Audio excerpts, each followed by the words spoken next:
പ്രചരണം എന്ന് പറയുന്നത് കാതോലിക്ക സ്ഥാനം കിട്ടാത്തതുകൊണ്ട് അദ്ദേഹം റോമായി പോയെന്നാണ്. അതൊട്ടും സത്യമില്ല. കാരണം ഞാനിവിടെ തൃശ്ശൂർ വരുന്നതിന് മുമ്പുള്ള 3 വർഷം പൂർണ്ണമായും മുണ്ടൻമലയിലാണ് ചിലവഴിച്ചത്.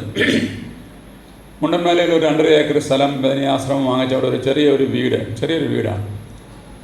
അവിടെയാണ് ഞാൻ 3 വർഷം താമസിച്ചിരുന്നത്. അപ്പോൾ നിയമപരമായ ആവശ്യങ്ങൾക്ക് വേണ്ടി ഇതിൻ്റെ ആധാരം പരിശോധിച്ചപ്പോൾ ഞങ്ങൾ വാങ്ങിച്ച ആളിൻ്റെ കയ്യിലുള്ള ആധാരമാണ്. പക്ഷെ അതിൻ്റെ മുന്നാധാരം എന്ന് പറഞ്ഞ സാധനമുണ്ട്, നേരത്തെ ഉള്ള ആധാരം. അത് നോക്കിയപ്പോൾ ഗീവറീസ് മാർ ഇവാനിയോസ് പണിക്കർ വീട്ടിലാണ്. ഞാൻ എൻ്റെ ചേട്ടനും അന്വേഷിച്ച് പോയപ്പോഴാണ് മനസ്സിലാകുന്നത്, നമുക്കറിയാവുന്നതുപോലെ 400 ഏക്കർ സ്ഥലമാണ് ബദനിക്ക് പെരുന്നാട്ടിലുണ്ടായിരുന്നത്. അതിൽ 200 ഏക്കർ സ്ഥലം സർക്കാരിൽ നിന്ന് കരമൊഴിവായിട്ട് കിട്ടിയതാണ്, പതിച്ച് കിട്ടിയതാണ്.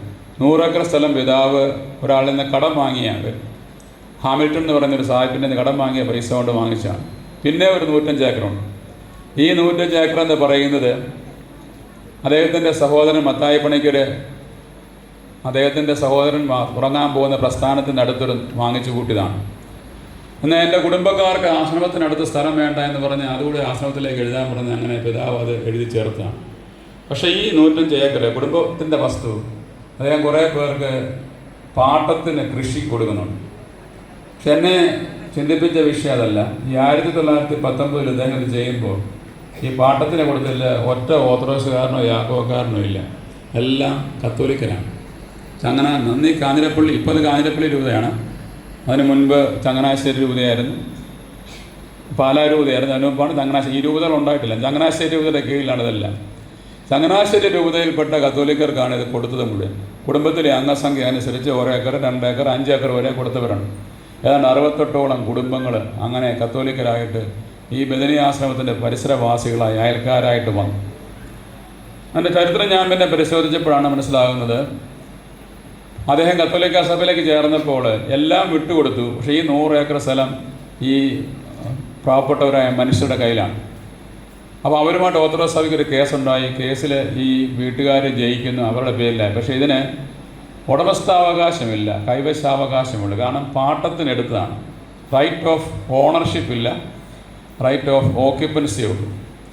അപ്പം പിതാവിൻ്റെയൊക്കെ കാലശേഷം 1953 ശേഷം മാർ ഗ്രിഗോറിയസ് പിതാവ് പിന്നീട് ഇത് അവർക്ക് എഴുതി കൊടുക്കുകയാണ്. ഞാൻ ഈ ചരിത്രം പറഞ്ഞ എന്താണെന്ന് ചോദിച്ചു കഴിഞ്ഞാൽ 1925 ശേഷം കാതോലിക്ക ബാബാസ്ഥാനം കിട്ടാത്തത് കൊണ്ടാണ് അദ്ദേഹം കത്തോലിക്ക സഭയിലേക്ക് പോകുന്നതെന്നുള്ള വ്യാജ പ്രചരണം മനസ്സിലാക്കണമെങ്കിൽ, അതിൻ്റെ കഥയില്ലായ്മ, അതിൻ്റെ പിന്നിലുള്ള പൊള്ളത്തരം മനസ്സിലാക്കണമെങ്കിൽ അതിന് മുമ്പ് പിതാവ് ചെയ്ത കാര്യങ്ങൾ ആ കാലഘട്ടത്തിലെ പുസ്തകങ്ങളിലൂടെ, ഡോക്യുമെൻസിലൂടെ നമ്മൾ കടന്നു പോയെങ്കിലേ മതിയാവുകയുള്ളൂ. അല്ലെങ്കിൽ ചിലപ്പോൾ നമ്മളും ഈ വ്യാജ പ്രചരണത്തിലേക്ക് വീടുമെന്ന് വരാം. അപ്പോൾ നമ്മളുടെ ഓരോരുത്തരുടെയും ഉത്കർഷത്തിന് വേണ്ടി പിതാവ് എഴുതി വെച്ച പുസ്തകങ്ങളിലേക്ക് ഇനിയുള്ള കാലഘട്ടത്തിൽ നമ്മൾ പോകേണ്ടത് ആവശ്യമാണ്. പുസ്തകങ്ങൾ മാത്രമല്ല, അദ്ദേഹം അക്കാലത്ത് എഴുതിയ ഇടയലേഖനങ്ങൾ പോലും ഇന്ന് നമുക്ക് സംലഭ്യമാണ്. നമ്മൾ എത്ര പേരത് വായിക്കുന്നുണ്ട് എന്നുള്ളതാണ് ചിന്താവിഷയം. യെശയ്യാ പ്രവാചകൻ്റെ പുസ്തകം 51-ാം അധ്യായം 1-ാം വാക്യത്തിൽ ഇപ്രകാരം പറയുന്നു: കർത്താവിനെ അന്വേഷിക്കുന്നവരെ, രക്ഷ തേടുന്നവരെ, എൻ്റെ വാക്ക് കേൾക്കുവിൻ. നിങ്ങളെ വെട്ടിയെടുത്ത പാറയിലേക്കും നിങ്ങളെ കുഴിച്ചെടുത്ത ഖനിഗർഭത്തിലേക്കും തിരിഞ്ഞു നോക്കുവിൻ. മലങ്കര കത്തോലിക്കരായ നമ്മളെ സംബന്ധിച്ചിടത്തോളം നമ്മളെ വെട്ടിയെടുത്ത പാറ എന്ന് പറയുന്നത് മാർ ഇവാനിയോസ് തിരുമേനിയുടെ ആത്മീയതയാണ്. നമ്മളെ കുഴിച്ചെടുത്ത ഖനിഗർഭം എന്ന് പറയുന്നത് മാർ ഇവാനിയോസ് തിരുമേനിയുടെ പാവനമായ ദർശനങ്ങളാണ്. അതുകൊണ്ട് ഓർക്കുക, പ്രവാചകൻ പറയുന്നത് രക്ഷ തേടാൻ നിങ്ങൾക്ക് വല്ല പ്ലാനുണ്ടെങ്കിൽ, നിങ്ങൾ കർത്താവിനെ അന്വേഷിക്കുന്നവരാണെങ്കിൽ ഈ 2 കാര്യം നിങ്ങൾ ചെയ്യണം. നിങ്ങളെ വെട്ടിയെടുത്ത പാറയിലേക്ക്, നിങ്ങളെ കുഴിച്ചെടുത്ത ഖനിഗർഭത്തിലേക്ക് തിരിഞ്ഞു നോക്കണം. അപ്രകാരം ഒരു തിരിഞ്ഞു നോട്ടത്തിനുള്ള അവസരമായിട്ട് വേണം മാർ ഇവാനിയോസ് പിതാവിൻ്റെ ഈ ഓർമ്മ തിരുനാളുകളുടെ ആഘോഷങ്ങൾ വരുവാൻ. പിതാവിനെ കുറിച്ച് നമുക്ക് ഒരുപാട് കാര്യങ്ങൾ പറയാനുണ്ട്. എങ്കിൽ എൻ്റെ ശ്രദ്ധയിൽ ഏറ്റവും കൂടുതൽ പതിഞ്ഞു കിടക്കുന്ന 1-2 കാര്യങ്ങൾ നിങ്ങളുമായിട്ട് പങ്കുവെക്കാനാണ് ഞാൻ ആഗ്രഹിക്കുന്നത്. ഒന്നാമത്തേത്, അദ്ദേഹം ഒരു ബാലൻസ്ഡ് പേഴ്സണാലിറ്റി ആയിരുന്നു എന്നുള്ളതാണ് ഞാൻ മനസ്സിലാക്കുന്നത്. എന്ന് പറഞ്ഞാൽ തീവ്രപക്ഷ നിലപാടുകൾ ഉപേക്ഷിച്ചിട്ട് മധ്യവർത്തിയായിട്ട് നിൽക്കുന്നതിന് അദ്ദേഹം ആഗ്രഹിച്ചിരുന്നു എക്കാലവും. അരിസ്റ്റോട്ടലിനെ പോലെ, വിശുദ്ധ തോമസ് അക്വനാസിനെ പോലെയൊക്കെ പറയുന്ന സുവർണ മധ്യമപാത, ദ ഗോൾഡൻ മിഡിൽ പാത്ത് എന്ന് പറയുന്ന ധാർമ്മികതയുള്ള ഒരു പാത, തീവ്രവാദ നിലപാടുകൾ അദ്ദേഹം പാടെ ഉപേക്ഷിച്ചിരുന്നതാണ്. അദ്ദേഹത്തിന് ഏറ്റവും ഇഷ്ടപ്പെട്ടിരുന്ന സഭയുടെ പാരമ്പര്യങ്ങൾ, സുറിയാനി ഭാഷ, അതിലെ പാണ്ഡിത്യം ഒക്കെ എടുത്തു നോക്കിയാൽ പോലും ഇത് പ്രകടമാകുന്നതാണ്. അദ്ദേഹം ഒരു ബാലൻസ്ഡ് പേഴ്സണാലിറ്റി ആയിരുന്നു. അതാണ് വിശുദ്ധിയുടെ ഒരു മാർഗം കൂടിയാണ്. പരിശുദ്ധാത്മാവിൻ്റെ ഒരു ദാനമാണത്. ഞാനൊരു കാര്യം അതിൽ വ്യക്തമാക്കാം. നമ്മൾ അന്ത്യോക്യൻ പാരമ്പര്യത്തിൽ ഉള്ള സഭയാണ്, നമുക്കറിയാം. നമ്മളുടെ ലിറ്റററി ലാംഗ്വേജ് സുറിയാനിയാണ്. സുറിയാനിയിൽ ചോദ്യം ചെയ്യപ്പെടാനാവാത്തതായ ഒരു ആധികാരികത പിതാവിനുണ്ടായിരുന്നു. സുറിയാനി ഭാഷ സംസാരിക്കാൻ അറിയാമായിരുന്നു, പുസ്തകങ്ങൾ വായിക്കാൻ തീർച്ചയായിട്ടും സാധിക്കും. അങ്ങനെ പോയിരുന്ന കാലഘട്ടത്തിൽ സെറാംപൂരിലായിരുന്നപ്പോൾ, ഇപ്പോൾ അത് നമുക്ക് കാണാൻ സാധിക്കുന്ന പുസ്തകത്തിൻ്റെ പേര് പത്രോസ് മാർ ഒസ്താത്യോസ് പിതാവിൻ്റെ ജീവചരിത്രമാണ്. അദ്ദേഹത്തിൻ്റെ സഹോദരൻ എഴുതി പബ്ലിഷ് ചെയ്തതാണ്, ഇംഗ്ലീഷിലാണ്. ആ പത്രോസ് മാർ ഒസ്താത്യോസ് പിതാവാണ് ഈ ശ്ലീപാദാസ സന്യാസ സമൂഹത്തിൻ്റെ സ്ഥാപനം. അദ്ദേഹം സെറാംപൂരിൽ പിതാവ് കൊണ്ടുപോയി പഠിപ്പിച്ച 50 വിദ്യാർത്ഥികളിൽ ഒരാളാണ്. അദ്ദേഹം പറയുന്നുണ്ട്, അദ്ദേഹം സെറാംപൂരിലായിരുന്നപ്പോൾ മാറിയോവാനീസ് പിതാവ് ചാരുകസേരയിൽ ഇങ്ങനെ കിടന്നുകൊണ്ട്, അന്ന് സുറിയാനി ഭാഷയിലാണ് വിശുദ്ധ കുർബാന മുഴുവൻ. അത് മുഴുവൻ മലയാളത്തിലേക്ക് ഇങ്ങനെ കമ്പോട് കമ്പ് വിവർത്തനം ചെയ്യും, അത് എഴുതിയെടുക്കും. ഒരു 200 പേജുള്ള നോട്ട് ബുക്കിലാണ് അത് എഴുതിയെടുത്തത്. ഈ മലയാളത്തിലേക്ക് വിവർത്തനം ചെയ്ത ഈ നോട്ട് ബുക്കും കൊണ്ട് അദ്ദേഹം പരുമല വന്ന് സിനഡിൽ ഇത് അവതരിപ്പിക്കുന്നുണ്ട്. അപ്പോൾ അന്നത്തെ ഓർത്തഡോക്സ് സഭയിലെ പിതാക്കന്മാരുടെ നിലപാട് എന്തായിരുന്നറിയാമോ? Malayalam is profane, Syriac is divine. Malayalam പൈശാചികമാണ്, സുറിയാനി ദൈവീകമാണ്. ഇതായിരുന്നു അന്നത്തെ നിലപാട്. പക്ഷെ പിതാവ് വിട്ടുകൊടുത്തില്ല. കാരണം നമ്മളുടെ മനുഷ്യർ ചടങ്ങ് കാണുന്നത് പോലെ കുർബാന കണ്ടുകൊണ്ടിരിക്കുകയല്ല വേണ്ടത്. അവർക്കറിയാവുന്ന ഭാഷയിൽ അത് മനസ്സിലാക്കി പങ്കെടുക്കണം, പാർട്ടിസിപ്പേറ്റ് ചെയ്യണം. Mass is not for simply seeing but for participation. Participate ചെയ്യണം, പങ്കെടുക്കണം. അത് വെറുതെ കണ്ടുകൊണ്ടിരിക്കുക എന്നുള്ളതല്ല.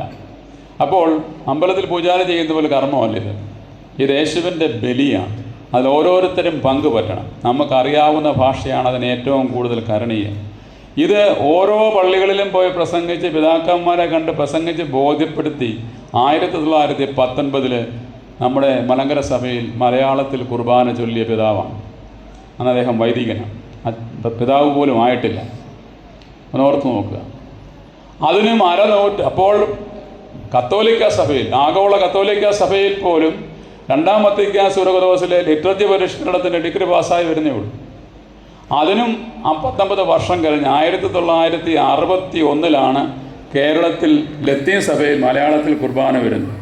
സീറോ മലബാർ സഭയിൽ 1964 അവർക്ക് മലയാളത്തിലൊരു കുർബാന കാണാൻ ഭാഗ്യമുണ്ടായത്. ഏതാണ്ട് അതിന് 1/2 നൂറ്റാണ്ട് മുമ്പ് മലങ്കരക്കാർക്ക് അവർക്ക് മനസ്സിലാകുന്ന മലയാള ഭാഷയിൽ ഈ വിശുദ്ധ കുർബാനയെ അദ്ദേഹം കൊണ്ടെത്തിച്ചു കൊടുത്തു എന്നുള്ളതാണ് അദ്ദേഹത്തിൻ്റെ വ്യക്തിത്വത്തിൻ്റെ പ്രാധാന്യം. എന്നാൽ അതേസമയം സുറിയാനി ഭാഷയിലെ അദ്ദേഹത്തിൻ്റെ ആധികാരികത ആർക്കും ചോദ്യം ചെയ്യാൻ പറ്റില്ല. ഞാൻ ഈ പറയുന്ന സെറാംപൂരിൽ പോയി താമസിച്ച് അവിടുത്തെ ഡോക്യുമെൻറ്റ്സ് കണ്ടിട്ടുണ്ട്, കേട്ടിട്ടുണ്ട്. റോബിൻസൺ എന്ന് പറയുന്ന ഒരു സായിപ്പുമാടിയായിരുന്നു, ഇംഗ്ലണ്ടുകാരനാണ്. അദ്ദേഹം അവിടെ ചേർന്ന് സുറിയാനി ഭാഷയ്ക്ക് അദ്ദേഹം വ്യാകരണ ഗ്രന്ഥം എഴുതിയിട്ടുണ്ട്. അത് ഓക്സ്ഫോർഡ് യൂണിവേഴ്സിറ്റിയിലെ ക്ലാരൻഡൻ പ്രസ്സാണ് പബ്ലിഷ് ചെയ്തിരിക്കുന്നത്. ഈ പുസ്തകം 2 വോളിയമായിട്ട് ലഘൂകരിച്ചതാണ് കേരള യൂണിവേഴ്സിറ്റിയിലെ സുറിയാനി ഭാഷയുടെ ആദ്യത്തെ ടെക്സ്റ്റ് ബുക്ക് എന്ന് പറയുന്നത്. അപ്പോൾ പിതാവിൻ്റെ ചോദ്യം ചെയ്യാൻ പറ്റാത്തതായ ഒരു അപ്രമാദിത്വം ഈ സുറിയാനി ഭാഷയിലുണ്ട്. മാനാനം പ്രസ്സിൽ വിശുദ്ധ ബൈബിള് പ്രിൻ്റ് ചെയ്യുന്ന കാലം പിതാവിനോടാണ് ആധികാരികമായിട്ട് വാക്കുകളുടെയൊക്കെ അർത്ഥവും അവൻ്റെ വ്യവച്ഛേദങ്ങളും ചോദിച്ച് അന്ന് ബന്ധപ്പെടുന്നത്. ആ കത്തുകളൊക്കെ തിരുവനന്തപുരം അതിരൂപതയിൽ ആർക്കവൈസിൽ ഇരിപ്പുണ്ട്. അപ്പോൾ ഇത്രയധികം പ്രാവീണ്യമുണ്ടായിട്ടും അതിനെ ഒരു അനുഷ്ഠാനമായിട്ട്, ആചാരമായിട്ട് മാറ്റിക്കളയുന്നതിൽ അദ്ദേഹം എതിരായിരുന്നു. അതുകൊണ്ടാണ് അദ്ദേഹം മലയാളത്തിലേക്ക് നമ്മുടെ വിശുദ്ധ കുർബാനയെ കൊണ്ടുവരുന്നതിന് മുൻകൈയെടുത്തത്. അപ്പോൾ അദ്ദേഹം നമ്മൾക്ക് സഭയ്ക്ക് നൽകുന്ന ഏറ്റവും വലിയൊരു ദർശനമുണ്ട്. എന്താണ് പാരമ്പര്യം എന്നുള്ളത്?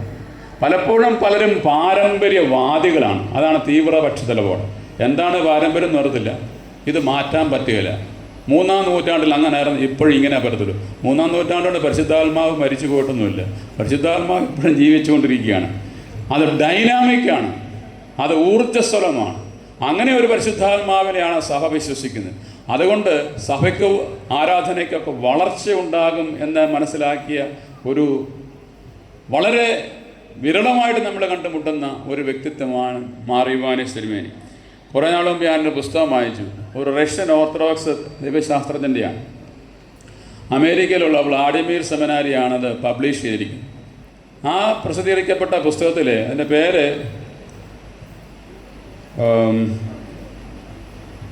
വിൻഡിക്കേഷൻ ഓഫ് ട്രഡീഷൻ ആണ്. Vindication of tradition. അതിൽ അദ്ദേഹം പറയുന്ന ഒരു കാര്യമുണ്ട്. എന്താണ് ട്രഡീഷണലിസം അല്ലെങ്കിൽ പാരമ്പര്യവാദം, തീവ്രമായ നിലപാട്? എന്താണ് പാരമ്പര്യ സ്നേഹം? Tradition and traditionalism. Traditionalism is the dead faith of the living. Tradition is the living faith of the dead. എന്ന് പറഞ്ഞു കഴിഞ്ഞാൽ ജീവിച്ചിരിക്കുന്നവൻ്റെ ചത്തുപോയ വിശ്വാസമാണ് പാരമ്പര്യവാദം.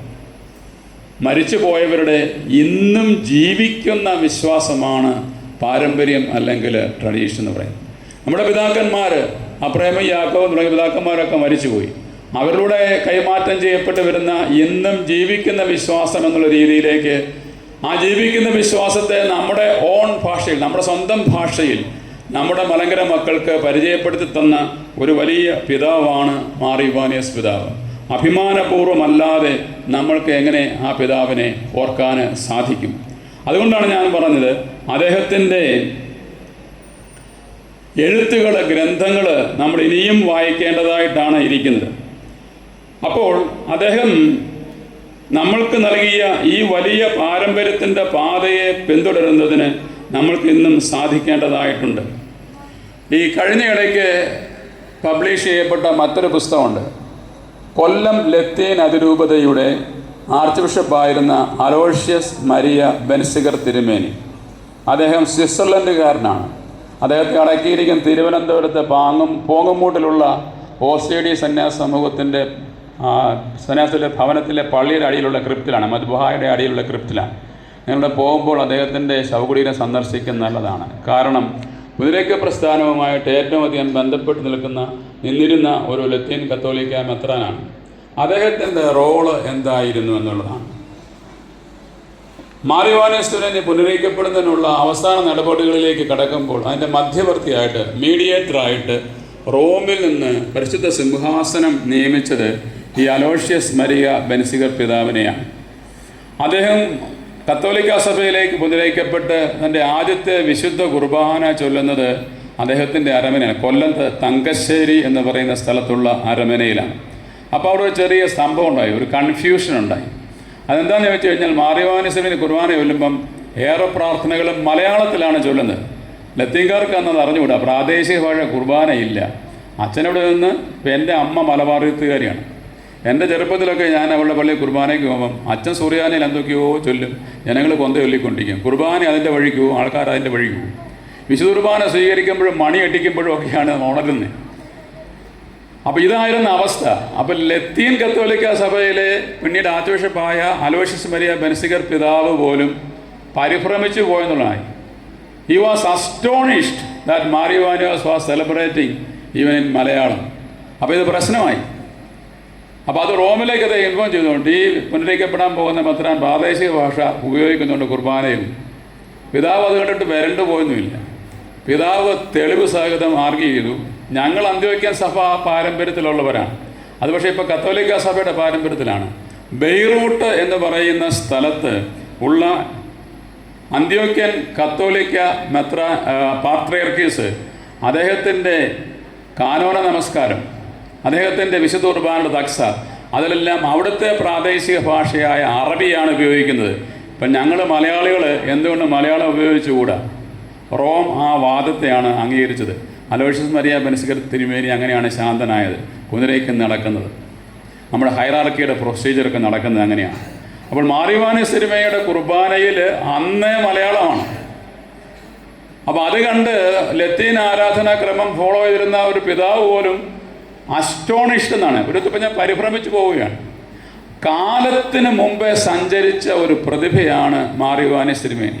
രണ്ടാം വത്തിക്കാൻ സൂനകദോസ് ഇതൊക്കെ കണ്ടെത്തുന്നതിന് മുൻപായിട്ട്, ഇത് ദൈവശാസ്ത്ര നിലപാടുകളായിട്ട് പ്രഖ്യാപിക്കുന്നതിന് മുമ്പ്, അരനൂറ്റാണ്ട് മുൻപ് നമ്മുടെ സഭയ്ക്ക് അങ്ങനെ ഒരു പൈതൃകത്തെ സംലഭ്യമാക്കി തന്ന ഈ പിതാവിൽ നമ്മൾ അഭിമാനപൂരിതരാവണം. അതുകൊണ്ടാണ് ഞാൻ പറഞ്ഞത്, എന്താണ് യഥാർത്ഥത്തിൽ പുനരൈക്യത്തിൻ്റെ പിൻപന്തിയിൽ നടന്നത്, അതിൻ്റെ പിന്നണിയിൽ നടന്നത് എന്നുള്ള പുസ്തകങ്ങൾ നമ്മൾ വായിക്കുന്നത് ഏറ്റവും നല്ലതാണ്. അദ്ദേഹം മെത്രാനായിട്ട് പട്ടം സ്വീകരിച്ച് 1920 നടത്തിയ വിഖ്യാതമായ പ്രസംഗമുണ്ട്. 2.5 മണിക്കൂറാണ്. ഈ 2.5 മണിക്കൂർ ആൾക്കാരെ ചെവി കാത്തിരുന്ന് അത് ശ്രദ്ധിച്ചു എന്നുള്ളതാണ്. അതിനിടയ്ക്ക് അദ്ദേഹം പറയുന്ന ഒരു ഭാഷയുണ്ട്. നമ്മളുടെ സഭ AD 52 തുടങ്ങിയതാണെന്നൊക്കെ നമ്മൾ അഭിമാനം കൊള്ളും. പക്ഷെ അതിന്നും കേവലം പാരദേശികമായി, ഫോറിനായിട്ട്, വൈദേശികമായിട്ടാണ് സ്ഥിതി ചെയ്യുന്നത്. നമ്മൾ ഈ പോക്ക് പോയാൽ നമ്മുടെ ഇവിടെയുള്ള ഹൈന്ദവ സഹോദരങ്ങളൊക്കെ നമ്മളെ വിദേശികളെന്ന് പറയും. പറഞ്ഞത് 1925, 100 വർഷം കഴിഞ്ഞപ്പോൾ അത് സംഭവിച്ചു. നിങ്ങൾ വിദേശീയരാണെന്ന് പറയുന്നില്ലേ? ഓർത്ത് നോക്കുക. അത്ര ക്രാന്തദർശിയായിരുന്നു പിതാവ്. എന്നിട്ട് പിതാവ് പറഞ്ഞു, അത് സംഭവിക്കാതിരിക്കണമെങ്കിൽ നമ്മളുടെ സഭ സ്വദേശീയമായി ചെയ്യണം എന്ന് പറഞ്ഞു. അതാർക്കും മനസ്സിലായില്ല. കാര്യം ഈ ഇൻകൾച്ചറേഷൻ, അല്ലെങ്കിൽ എന്തുവാ മലയാളത്തിന് ഇൻകൾച്ചറേഷൻ, സാംസ്കാരിക അനുരൂപണം എന്നൊക്കെ പറയുന്ന വാക്കൊന്നും ഉണ്ടായിട്ടില്ല. ഇൻകൾച്ചറേഷനോ സാംസ്കാരിക അനുരൂപണം എന്നുള്ള വാക്കുപോലും ഭാഷയിൽ പ്രയോഗിക്കപ്പെട്ടു തുടങ്ങുന്നത് 1970-കൾക്ക് ശേഷമാണ്. ദൈവശാസ്ത്രത്തിൽ അങ്ങനെ വാക്കുണ്ടാകുന്നതിന് മുൻപ് ഇതിനെ മുൻകൂട്ടി കാണുവാൻ തക്കവണ്ണം പരിശുദ്ധാത്മാവിനാൽ അനുഗ്രഹീതമായ ഒരു ഉൾക്കാഴ്ച, ഒരു ദൂരക്കാഴ്ച നൽകി അനുഗ്രഹിക്കപ്പെട്ടവനായിരുന്നു ഈ പിതാവ്. അന്ന് ഈ ഓർത്തഡോക്സ് സഭയിലുണ്ടായിരുന്നവർക്കോ നമുക്കോ ഇന്നും കാര്യമായിട്ടത് മനസ്സിലായിട്ടില്ലെന്നുള്ളതാണ്. പക്ഷെ ഇന്ന് നമ്മുടെ വിലക്ക് വിരൽ ചൂണ്ടി നിങ്ങൾ വിദേശീയരല്ലേ എന്ന് പറഞ്ഞ് നമ്മുടെ ദേവാലയങ്ങൾ വടക്കേ ഇന്ത്യയിൽ തച്ചുടയ്ക്കപ്പെടുമ്പോൾ ഇപ്പം പല ബോധം വരുന്നുണ്ട്. എന്താ ഈ മാർ യോഹന്നാനീസ് തിരുമേനി പണ്ട് പറഞ്ഞത്?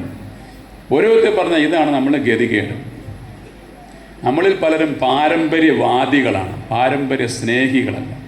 ഇത് തമ്മിലുള്ള വ്യത്യാസത്തെ 100 വർഷം മുമ്പ് നമുക്ക് വെളിപ്പെടുത്തി തന്ന ഒരു പിതാവിൻ്റെ സ്മരണയാണ് നമ്മളിന്ന് ആഘോഷിക്കുന്നതെന്ന് മനസ്സിലാക്കുക. അതുകൊണ്ടാണ് പിതാവിൻ്റെ ഗ്രന്ഥങ്ങൾ നമ്മൾ വായിക്കേണ്ടതാണ് എന്ന് ഞാൻ പറയുന്നത്. അപ്പോൾ ഈ കാലങ്ങൾക്ക് മുൻപേ പറക്കുന്ന പക്ഷികൾ എന്നൊരു പ്രയോഗമുണ്ട്. എല്ലാവർക്കും മുമ്പേ പോകുന്ന പക്ഷി, വഴികാട്ടി പോകുന്നത് പോലെയാണ്. പിതാവ് അങ്ങനെ ഒരു ക്രാന്തദർശിയായിരുന്നു എന്നുള്ള കാര്യമാണ്. അതുപോലെ മറ്റൊരു കാര്യമാണ്, 1946 അദ്ദേഹം ഒരു ഇടയലേഖനം എഴുതിയിട്ടുണ്ട്. ബഹുമാനപ്പെട്ട വൈദികരെയൊക്കെ ഉദ്ദേശിച്ചാണ് അത് കൂടുതൽ അതിനകത്തെ ഭാഗങ്ങൾ. അപ്പോൾ അതിൽ അദ്ദേഹത്തിൻ്റെ സഭാദർശനം വളരെ വ്യക്തമായിട്ട് പറയുന്നുണ്ട്. ലത്തീൻ കത്തോലിക്ക സഭയിലും ആഗോള സഭയിലും ഹൈറാർക്കിക്കൽ കൺസെപ്റ്റ്, അല്ലെങ്കിൽ അധികാര ശ്രേണിയുടെ സങ്കല്പത്തിലാണ് സഭാ സംവിധാനത്തെ കണ്ടുകൊണ്ടിരിക്കുക. അതൊരു പഴയ കാലത്തെ ഫ്യൂഡൽ വ്യവസ്ഥതയിൽ നിന്ന് പ്രഭുത്വ സംസ്കാരത്തിൽ നിന്നൊക്കെ വരികയാണ് അധികാരം എന്ന് പറയുന്ന സംഭവം. അപ്പോൾ അതിൻ്റെ ഏറ്റവും മുകളിൽ മാർപ്പാപ്പ, പിന്നെ കർദിനാൾ, പിന്നെ മെത്രാന്മാർ, ഇങ്ങനെ പറയുന്ന അവസാനം വരുമ്പോഴാണ് ഈ അൽമായം വരുന്നത്. എന്നാൽ ഇതിന് അതീതമായിട്ടൊരു സങ്കല്പത്തെ അദ്ദേഹം കൊണ്ടുവരികയാണ്. അദ്ദേഹം പറയുന്നത് ഇതൊരു കുടുംബമാണ്. അതിൽ 1946 അദ്ദേഹം ഈ പറയുന്ന സഭാദർശനം എന്താണ് എന്നുള്ളത് വ്യക്തമാക്കിക്കൊണ്ട് അദ്ദേഹം ഒരു ഇടയലേഖനം എഴുതുന്നുണ്ട്. ആ ഇടയലേഖനത്തിൽ അദ്ദേഹം പറയുന്നുണ്ട്, ഒരു പിതാവിൻ്റെ അധികാരം മക്കൾ ചോദ്യം ചെയ്യത്തില്ല, അത് ശരിയാണ്.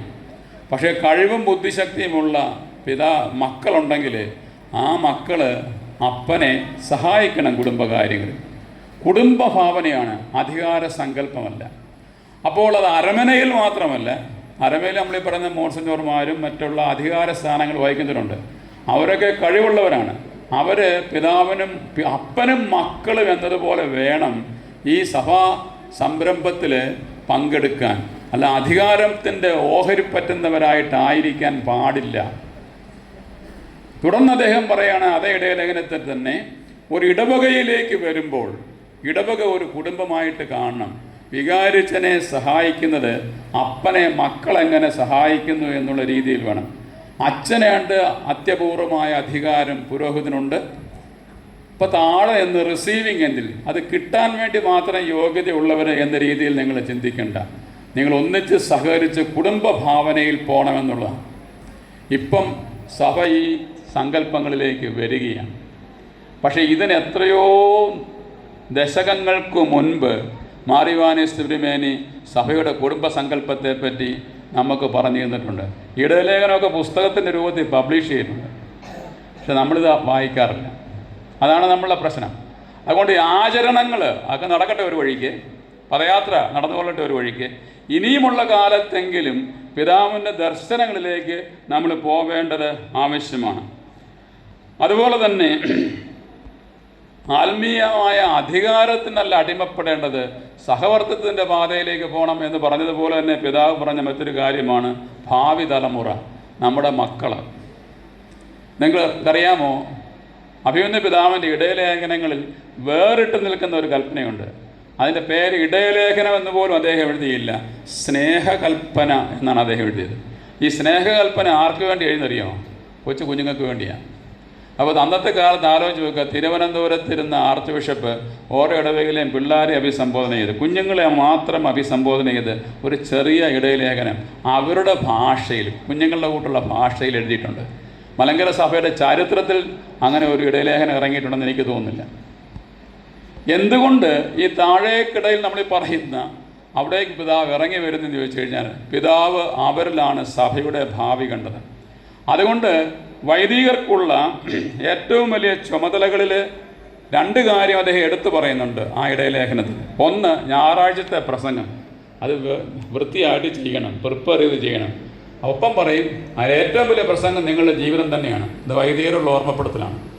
രണ്ടാമത്തെ കാര്യം അദ്ദേഹം പറയുന്നത് സൺഡേ സ്കൂൾ നടത്താൻ ഉത്സാഹിക്കണം എന്നുള്ളതാണ്, വേദപാഠം. എന്നിട്ട് അദ്ദേഹം പറയുന്നുണ്ട്, വിതയ്ക്കാത്ത വയലിൽ നിന്ന് വിളവെടുപ്പ് പ്രതീക്ഷിക്കരുത്. പിന്നീട് മാതാപിതാക്കളെ ഓർമ്മിപ്പിക്കുകയാണ്, പള്ളി സൺഡേ സ്കൂൾ ഇല്ലെങ്കിൽ പിള്ളേർക്ക് ട്യൂഷൻ കൊടുക്കണം. ഈ വാക്ക് തന്നെയാണ്, പള്ളി സൺഡേ സ്കൂൾ മുടങ്ങിപ്പോകുന്നുണ്ടെങ്കിൽ പിള്ളേർക്ക് ട്യൂഷൻ കൊടുക്കണം. ഇപ്പോഴും നമ്മൾ ട്യൂഷൻ കൊടുക്കുന്നുണ്ട്, ഏത് വിഷയത്തിനാണെന്നുള്ളതാണ് പ്രശ്നം.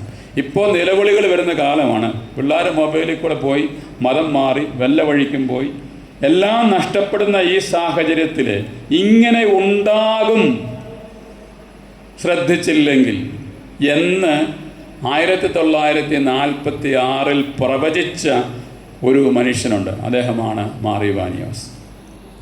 ഈ ദുസ്ഥിതിയിലേക്ക് കേരളത്തിലെ ക്രൈസ്തവ സമൂഹം എത്തിച്ചേരും എന്ന് പ്രവചിച്ചതാണ്. ആധുനിക മാധ്യമ സങ്കേതങ്ങളുടെ കുത്തൊഴുക്കിൽപ്പെട്ട് ഒരു യുവതലമുറ പോകുമ്പം പിള്ളേരുടെ പുറകെ ഇപ്പോൾ തൂഫാൻ വേണ്ടി വന്നു. ഈ തൂഫാനെക്കാട്ടി വലിയ തൂഫാൻ മാർ യോഹന്നാനീസ് തിരുമേനി എഴുതിയ ഇടയലേഖനമാണ്. ആ പ്രബോധനം നമ്മളത് ചവിട്ടുകൊട്ടാ തള്ളിയെന്നുള്ളതാണ്. നിങ്ങൾ ആ ഇടയലേഖനം ഒന്ന് വായിക്കുന്നതല്ല, വളരെ ഡീറ്റെയിൽഡായിട്ടാണ്. വികാരിച്ചന്മാരോടും മാതാപിതാക്കളോടും സൺഡേ സ്കൂൾ അധ്യാപകരോടും ഇവരാണ് കൈമുതൽ എന്ന് പറഞ്ഞുകൊണ്ട് നമ്മുടെ കുഞ്ഞുങ്ങൾക്ക് വേണ്ടി എഴുതി വെച്ച ചില നിർദ്ദേശങ്ങളുണ്ട്. വായിച്ചു നോക്കേണ്ടത് അത്യാവശ്യമാണ്. അതുകൊണ്ടാണ് അത് പോരാഞ്ഞിട്ട് സ്നേഹകൽപ്പന എന്ന് പറഞ്ഞ കുഞ്ഞുങ്ങളുടെ പേരിൽ മാത്രം ഒരു ഇടയലേഖനം അദ്ദേഹം എഴുതിയിട്ടുണ്ട്. അപ്പോൾ ഇന്ന് സൺഡേ സ്കൂൾ മുടക്കി വിദ്യാഭ്യാസം കൊടുക്കുവാൻ നമ്മൾ ശ്രമിക്കുന്നുണ്ട് എങ്കിൽ അതിൻ്റെ ആപത്തിനെ പറ്റിയുള്ള സൂചന നമുക്ക് പണ്ടേ ലഭിച്ചിട്ടുണ്ട്. അദ്ദേഹം വെറുതെ സ്വന്തം രീതിയിൽ പറയുന്നതല്ല, അദ്ദേഹം നന്നായിട്ട് പഠിച്ച ശേഷമാണ് ആ കൽപ്പനയിൽ തെന്ത്രോസ് സൂനഹദോസ് വരെ ഉദ്ധരിച്ചുകൊണ്ടാണ് അദ്ദേഹം ഈ സൺഡേ സ്കൂളിനെ പറ്റി സംസാരിക്കുന്നതെന്ന് നിങ്ങൾ ഓർക്കുക. ആധികാരികമായൊരു പഠനത്തിൻ്റെ വെളിച്ചം അദ്ദേഹത്തിനുണ്ടായിരുന്നത് കൊണ്ടാണ് അത്രയും ആധികാരികമായ ഒരു ഇടയലേഖനം എഴുതുന്നതിന് അദ്ദേഹത്തിന് ഇടയായത് എന്നുള്ളതാണ്. സഭൈക്യ ശ്രമങ്ങളെപ്പറ്റി നമ്മൾ പറയുമ്പോൾ നമ്മൾ ചിലവിക്കും പുനരൈക്യത്തിന് എന്താണ് പ്രസക്തി. പക്ഷേ സഭൈക്യ ശ്രമത്തിൻ്റെ പ്രസക്തി നഷ്ടപ്പെടുന്നില്ലല്ലോ. അദ്ദേഹം മർദ്ദോമ സഭയെപ്പറ്റി പോലും പറയുമ്പം അവരും നമ്മുടെ അസ്ഥിയിൽ നിന്നുള്ള അസ്ഥിയാണ്, മാംസത്തിലുള്ള മാംസമാണ്. ഒരു വൈകാരിക ബന്ധം അകത്തോലിക്ക സഹോദരങ്ങളുമായിട്ട് അദ്ദേഹത്തിനുണ്ടായിരുന്നു എന്നുള്ളതാണ്. നമുക്കില്ലാതായി പോകുന്നത് ഈ വൈകാരിക ബന്ധമാണ്. നമ്മുടെ ഇടവകയിൽ ഒരു പ്രാർത്ഥനാ യോഗം നമ്മുടെ ഒരു ഗ്രൂപ്പിൽ, ഒരു പ്രാർത്ഥനാ ഗ്രൂപ്പിൽ നമ്മുടെ അയൽപക്കത്തുള്ള അകത്തോലിക്കരായ നമ്മുടെ സഹോദരങ്ങളെ എത്ര പേര് നമ്മൾ ക്ഷണിക്കും? നമ്മളെന്തുകൊണ്ട് ചെറിയ സംഭവമായി പോകുന്നു? നമ്മുടെ ഒരു പള്ളിപ്പെരുന്നാളിൽ സഹോദര സഭകളെ നമ്മൾ ക്ഷണിക്കാറുണ്ടോ? അവിടെ വൈദികരെ ക്ഷണിക്കാറുണ്ടോ? അവിടെ ആത്മായ നേതാക്കളെ ക്ഷണിക്കാറുണ്ടോ? അതിർവരമ്പുകളെ ഉടച്ചു കളഞ്ഞിട്ട് വിശാലമായ സഭൈക്യത്തിൻ്റെ വലിയ വാതായനങ്ങൾ തുറക്കേണ്ട സമയം മലങ്കര കത്തോലിക്ക സഭയ്ക്കും അന്യം വന്നു പോവുകയാണ്. അത് ക്രൈസ്തവ സഹോദരങ്ങളെ മാത്രമല്ല, മറ്റുള്ളവരെ സ്വാധീനിച്ച് മതപരിവർത്തനം നടത്തുന്നതിന് മാർ യോഹന്നാൻ തിരുമേനി എതിരായിരുന്നു എന്നുള്ളതാണ്. പക്ഷേ സമയം സുവിശേഷം പ്രസംഗിക്കണം. അദ്ദേഹം പറയുന്നുണ്ട്, ക്രിസ്തുമത പരിവർത്തനത്തിനായിട്ട് ആരെയും ബദനി മിഷൻ പ്രേരിപ്പിക്കുന്നില്ല. ഇതിന് സംശയം ഉണ്ടെങ്കിൽ ഗിരിദീപം അദ്ദേഹത്തിൻ്റെ ആത്മകഥയുടെ പേജ് 152 എടുത്ത് വായിച്ചാൽ മതി. അങ്ങനെ എന്നിട്ടും മാർ യോഹന്നാൻ തിരുമേനി പറഞ്ഞുകൊണ്ട് അങ്ങേര് പാൽപ്പൊടി കൊടുത്തും പാല് കൊടുത്തുമൊക്കെയാണ്. ഇത് അപവാദമാണ്. അദ്ദേഹത്തിൻ്റെ ആത്മകഥയിൽ പേജ് 152 പറഞ്ഞു വെച്ചിട്ടുണ്ട്, ആരെയും അങ്ങനെ പ്രേരിപ്പിക്കുന്നില്ല. പക്ഷേ സുവിശേഷ പ്രഘോഷണം വേണം, അതിൻ്റെ കടമയാണ്. അതെങ്ങനെയാണ്? 4 ഉദാഹരണങ്ങളാണ് അദ്ദേഹം പറയുക. ഒന്നാമത്തെ ഉദാഹരണം എന്ന് പറയുന്നത് ദാഹശമനാർത്ഥമുള്ള കിണർ. ഒരു കിണറ്റിൽ വെള്ളമുണ്ടെങ്കിൽ ദാഹിക്കുന്നവൻ അവിടെ വന്ന് വെള്ളം കുടിച്ചുകൊള്ളും. കിണർ ദാഹിക്കുന്നവൻ്റെ പുറകെ വെള്ളം വേണോ വെള്ളം വേണമെന്ന് ചോദിച്ച് ഓടി നടക്കാറുണ്ടോ? ഇല്ല. ദാഹിക്കുന്നവൻ അങ്ങോട്ട് കിണറിൻ്റെ അടുത്തേക്ക് വന്നുകൊള്ളും. അപ്പോൾ നമ്മൾ ശരിയായ ക്രിസ്തീയ ജീവിതം നയിക്കുക, അതാണ് നമ്മളുടെ ഏറ്റവും വലിയ സാക്ഷ്യം. രണ്ടാമത്തേത് അദ്ദേഹം പറയുന്നത് ആശ്വാസകരമായ ഒരു അത്താണി. അത്താണി എന്ന് പറഞ്ഞാൽ നിങ്ങൾക്ക് മനസ്സിലാകുമോ? ഈ ചുമട് താങ്ങി എന്ന് പറയും. ഇപ്പോഴത്തെ കുട്ടികൾക്ക് അതറിഞ്ഞൂടാ. പണ്ട് റോഡ് സൈഡിലൊക്കെ ചുമടെടുത്ത് കൊണ്ടുപോകുന്നവർക്ക് അത് ഇടയ്ക്ക് വിശ്രമിക്കാൻ വേണ്ടി വെക്കാനുള്ള സ്ഥലമാണ്. അപ്പോൾ ഭാരം വഹിച്ച് ജീവിതഭാരത്താൽ തളരുന്നവന് ക്രിസ്തീയമായ സഭയിൽ ആശ്വാസം കണ്ടെത്താൻ കഴിയും. അവർ വന്നോളും അത്താണി തേടി. മൂന്നാമതാണ് അദ്ദേഹം പറയുന്നത് ഒരു ഔഷധശാലയാണ്. ഒരു ആശുപത്രിയും ഒരു ഔഷധശാലയും രോഗികളുടെ പിന്നാലെ പായുകയല്ല, അപ്പോഴാണ് കച്ചവടമാകുന്നത്. രോഗികൾ ഈ ആശുപത്രി, ഈ ഔഷധാലയം നല്ലതാണെന്ന് കണ്ടു കഴിഞ്ഞാൽ അവിടെ എത്തിക്കൊള്ളും. അപ്പോൾ ജീവിത സാക്ഷ്യമാണ് പിന്നെയും വിഷയം. നാലാമതായിട്ട് അദ്ദേഹം പറയുന്നുണ്ട് തണൽ വൃക്ഷം. 2 കാര്യങ്ങൾ ഒന്നിച്ചാണ്. തണൽ വൃക്ഷം. പൊരിഞ്ഞ വെയിലത്ത് തളരുന്നവർ തണൽ കണ്ടാൽ അവിടെ എത്തിക്കൊള്ളും. നല്ല ക്രിസ്തീയ ജീവിതത്തിൽ ആത്മീയതയുടെ ശീതള ഛായ ഉണ്ടെങ്കിൽ തളരുന്നവരെ അവിടെ എത്തിക്കൊള്ളും. അതിൻ്റെ ഒപ്പം അദ്ദേഹം പറയുന്നുണ്ട്, ഈ വൃക്ഷത്തിൽ നല്ല ഫലങ്ങളുണ്ടെങ്കിൽ വിശക്കുന്നവർ ആ ഫലം തേടി എത്തിക്കൊള്ളും. ഒരു മരവും തണൽ വേണോ എന്ന് വിളിച്ചു ചോദിച്ചാൽ ആരുടെയും പുറകെ നടക്കാറില്ല, അല്ലേ? പഴങ്ങൾ വേണോ എന്ന് ചോദിച്ച് ഒരു മരവും ആരുടെയും പിന്നാലെ പോകില്ല. ആവശ്യക്കാർ അവിടേക്ക് വരികയാണ്. എത്രയോ സമുന്നതമായ ചിന്താരീതിയാണ്. ആരെയും മനഃപൂർവ്വം മതപരിവർത്തനം നടത്തരുത് എന്ന് ഇപ്പോഴത്തെ ഒരു വലിയ ഹോട്ട് ഇഷ്യൂ ആണല്ലേ. ഈ വിഷയത്തെപ്പറ്റി എത്രയോ നാളുകൾക്ക് മുമ്പാണ് മാർ യോഹന്നാൻ തിരുമേനി ഏറ്റവും പുരോഗമനം എന്ന് പറയുന്ന രീതിയിൽ തന്നെ ചിന്തിച്ചിട്ടുള്ളതും പ്രവർത്തിച്ചിട്ടുള്ളതും പ്രസംഗിച്ചിട്ടുള്ളതും എന്ന് നമ്മൾ മനസ്സിലാക്കുക. ഒരു കാര്യം കൂടി പറഞ്ഞ് ഞാൻ അവസാനിപ്പിച്ചോളാം. അമേരിക്കൻ പ്രസിഡൻ്റായിട്ടുള്ള റൂസ്വെൽറ്റിനെ പോലെയുള്ളവരുടെ മനം കവർന്ന വ്യക്തിത്വമാണ് മാർ യോഹന്നാൻ തിരുമേനി. അതുപോലെ തന്നെ G.K. ചെസ്റ്റർട്ടനെ പോലെയുള്ള ഇംഗ്ലീഷ് സാഹിത്യകാരന്മാരുടെ തൂലികയ്ക്ക് വിഷയമായിട്ടുള്ള വ്യക്തിത്വമാണ് മാർ യോഹന്നാൻ തിരുമേനിയുടേത്. ഘനഗാംഭീര്യനാണ്, വലിയ പാണ്ഡിത്യമുള്ളവനാണ്. ഇങ്ങനെയൊക്കെ പറയുമ്പോൾ ഇതിനെ ബാലൻസ് ചെയ്യുന്ന മറ്റൊരു ഭാഗം കൊണ്ടുണ്ട്. ബദനിയിലെ വല്യച്ഛന്മാർ പറഞ്ഞു കേട്ടിട്ടുള്ള സംഭവമാണ്. അതെന്താണെന്ന് ചോദിച്ചു കഴിഞ്ഞാൽ, പിതാവിന് പ്രായമായപ്പോൾ തന്നെ വയറ്റിൽ ക്യാൻസർ ആയിരുന്നു. അങ്ങനെയാണ് അദ്ദേഹം മരിക്കുക. അവരുടെ മറ്റൊരു പ്രശ്നം, പിതാവ് 20 മണിക്കൂർ ജോലി ചെയ്യും, 4 മണിക്കൂറേ ഉറക്കമുള്ളൂ. അതുകൊണ്ട് ക്ഷീണം കണ്ടമാനം ഉണ്ടായിരുന്നു. അദ്ദേഹത്തിനറിയാം അദ്ദേഹത്തിൻ്റെ മരണം അടുത്ത് വരികയാണ്. സഭയ്ക്ക് വേണ്ടി ചെയ്യാവുന്നതിനപ്പുറം ചെയ്തുകൊണ്ട് അധ്വാനത്തിൻ്റേതായ നാളുകളിൽ ഡോക്ടർ മസലാമണി, തമിഴനാണ്, അദ്ദേഹത്തോട് പിതാവിനോട് പറഞ്ഞു, കുറഞ്ഞ ഭക്ഷണമെങ്കിലും ശരിക്കും കഴിക്കുക, എല്ലാ ദിവസവും വൈകുന്നേരം കിടക്കാൻ പോകുന്നതിന് മുമ്പ് 1 ഗ്ലാസ് പാല് കുടിക്കണം, ഉറക്കത്തിന് നല്ലതാണെന്നൊക്കെ പറഞ്ഞു. അപ്പോൾ അദ്ദേഹം അത്താഴം കഴിഞ്ഞിട്ട് ഇങ്ങനെ ജാരികസയിലിരിക്കും. റമ്പാച്ചനും വികാരിയന്മാരും ഒക്കെ ഈ സഭാകാര്യം ചർച്ച ചെയ്യുന്ന അന്നേരമാണ്. അപ്പോൾ അവിടെ ചാക്കോച്ചെന്നും പറഞ്ഞൊരാൾ കുശിനിക്കാരനുണ്ട്, കുക്കാണ്, പാചകക്കാരൻ. അദ്ദേഹം 1 ഗ്ലാസ് പാലുമായിട്ട് വരും. പിതാവ് ഒറ്റയടിക്ക് കുടിക്കുകയില്ല, കുറേശ്ശെ കുടിക്കത്തുള്ളൂ. ഈ ഗ്ലാസ് വാങ്ങിച്ചുകൊണ്ട് പോകാൻ വേണ്ടി ചാക്കോച്ചൻ അവിടെ നിൽക്കും. അദ്ദേഹം കുശിനിക്കാരനാണ്. അപ്പോൾ അദ്ദേഹം മലങ്കരക്കാരനാണ്. ഈ മലങ്കരക്കാർക്ക് ഒരു അസുഖമുണ്ട്. ഈ സഭാകാരം കേട്ട് കഴിഞ്ഞാൽ ചുമ്മാ കയറി ഇടപെട്ടു അല്ലേ. നമ്മളെപ്പറ്റി തമാശ പറയാറുണ്ട് മറ്റു പലരും. അതായത് നമ്മൾ റെയിൽവേ സ്റ്റേഷനിൽ നിന്നാൽ മതി, അവിടുത്തെ അനൗൺസ്മെൻറ്റ് സിസ്റ്റത്തിൽ കൂടി ആരെങ്കിലും സൗമ്യകാലസ് എന്ന് പറഞ്ഞു കഴിഞ്ഞാൽ നമ്മളറിയാതെ കുറിയലായുസം എന്ന് കയറി പറയും. കാര്യം നമ്മുടെ ബ്ലഡിലുള്ളതാണ് എന്ന് പറയാറുണ്ട്. എന്ന് പറഞ്ഞതുപോലെ ചാക്കോച്ചൻ ഇതൊക്കെ കേട്ടോട്ടോ എനിക്ക് ചർച്ച. അപ്പോൾ ഈ ചർച്ച ഇങ്ങനെ വന്നാൽ പുള്ളിക്കാരൻ കയറി അറിയാതെ എൻ്റെ അഭിപ്രായം പറഞ്ഞു. അപ്പോൾ റമ്പാച്ചൻ കയറി ചൂടായി. എന്തോടാ പിതാക്കന്മാരും റമ്പാച്ചന്മാരും സഭാകാരം ചർച്ച ചെയ്യുമ്പോൾ കുശിനിക്കാരൻ അഭിപ്രായം പറയാൻ നടന്നു 2 ചാടിക്ക് കഴിച്ചു. അപ്പോഴാണ് അദ്ദേഹത്തിന് സ്വത്വബോധം ഉണ്ടായത്. ഞാൻ കുശിനിക്കാരനാണല്ലോ. പെട്ടെന്ന് ക്ലാസ് കൊടുത്ത് പിതാവെ ക്ഷമിക്കണമെന്ന് പുള്ളി സ്ഥലം വിട്ടു. അന്ന് രാത്രി 12 മണിക്ക് ഇയാൾ അടുക്കളയിൽ ഒരു ചൗക്കാളം ഒരു പായൊക്കെ ഒരു ചവടയാണ് കിടക്കുക. ആരോ വാതുക്കൽ മുട്ടുന്ന ശബ്ദം കേട്ട് ഈ ചാക്കോച്ചൻ എഴുന്നേറ്റ് വാതിൽ തുറന്നപ്പം തിരുവനന്തപുരം രൂപതരെ ആർച്ച് ബിഷപ്പ് അവിടെ നിൽക്കുകയാണ്. ഇയാൾ കാലെ വീണു. അയാൾ വിചാരിച്ച് എൻ്റെ ജോലി പോയി. അതുകൊണ്ട് അയാൾ കിടന്ന് നിലവിളിച്ച് പിതാവ് ഒരു അബദ്ധം പറ്റിയ വേറെ ജീവിക്കാൻ മാർഗ്ഗമില്ല, എന്നെ പറഞ്ഞു വിടരുന്നു പറഞ്ഞു. പിതാവ് അയാളെ എഴുന്നേൽപ്പിച്ചിട്ട് പറഞ്ഞു, ചാക്കോച്ച നീ അവിടെ വന്ന് പറഞ്ഞ അഭിപ്രായത്തിലും ചില കാര്യങ്ങളൊക്കെ ഉണ്ട്. പിന്നെ ചിന്തിച്ചപ്പോഴെനിക്ക് മനസ്സിലായത് നിൻ്റെ മനസ്സ് വേദനിച്ചെങ്കിൽ നീ അങ്ങ് ക്ഷമിച്ചേക്ക്. ഒന്ന് ഓർക്കുക, പിതാവ് അവനോട് ചൂടായിട്ടില്ല. ചൂടായത് റമ്പാച്ചനാണ്. പക്ഷെ തൻ്റെ സാന്നിധ്യത്തിൽ ഒരു പാവപ്പെട്ട മനുഷ്യൻ്റെ ഹൃദയം വേദനിച്ചു എന്ന് മനസ്സിലാക്കി കഴിഞ്ഞപ്പോൾ രാത്രി കിടക്കാൻ പോയപ്പോഴേ ഉറങ്ങുന്നതിന് മുമ്പ് ആത്മപരിശോധന ചെയ്യും. ആത്മപരിശോധനയിൽ ഒരു പാവപ്പെട്ട മനുഷ്യൻ്റെ ഹൃദയം തൻ്റെ സാന്നിധ്യത്തിൽ വേദനിച്ചെന്നറിഞ്ഞപ്പം ഈ കിടപ്പുമുറിയിൽ നിന്ന് എഴുന്നേറ്റ് വന്ന് ഈ അടുക്കളയിൽ വന്ന് അവനോട് ക്ഷമ പറഞ്ഞിട്ട് കിടക്കാൻ പോയ ഒരാളാണ് നമ്മളുടെ ആർച്ച് ബിഷപ്പ് മാർ ഈവാനിയോസ് പിതാവ്. ധന്യനായ ഈ പിതാവാണ് വിശുദ്ധൻ. നമ്മൾ കാണുന്ന ഈ വലിയ ഘനഗാംഭീര്യൻ എന്ന് പറയുന്ന ഈ മനുഷ്യൻ്റെ മറുവശമാണ്. അതാ ഞാൻ പറഞ്ഞത്, ഒരു സമതുലിതാവസ്ഥയുള്ള വ്യക്തിത്വം, ഒരു ബാലൻസ്ഡ് പേഴ്സണാലിറ്റി എന്ന് പറയുന്നതുകൊണ്ടാണ്.